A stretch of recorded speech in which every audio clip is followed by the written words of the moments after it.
नाशिकच्या मसरूळ परिसरामध्ये तरुणाची हत्या करण्यात आली। चारम लेणीकडे जाणाऱ्या मार्गावर ही घटना घडलेली आहे। हत्या झालेल्या तरुणाची ओळख पटली असून तरुण हा कर्नाटकातील असल्याचं पोलिसांच्या तपासात निष्पन्न झालंय।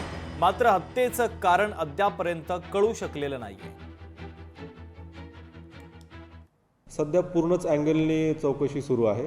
आता नेमकं प्रेम करण्यामधूनच आहे असं स्पष्टपणे सांगता येणार नाही, पण तो देखील एक अँगल प्राधान्याने तपासण्यात येत आहे। मृतदेहाची पाहणी केली असता त्याच्या चेहऱ्यावर आणि डोक्यावर जखमा आहेत। कमरेच्या खालच्या भागावर कुठेही जखमेचा कुठली काही खून नाही आहे। फक्त डोक्यावर आणि चेहऱ्यावर धारदार शस्त्राच्या खूण आहेत। प्राथमिकदृष्ट्या त्याचमुळे त्याचा मृत्यू झालेला आहे।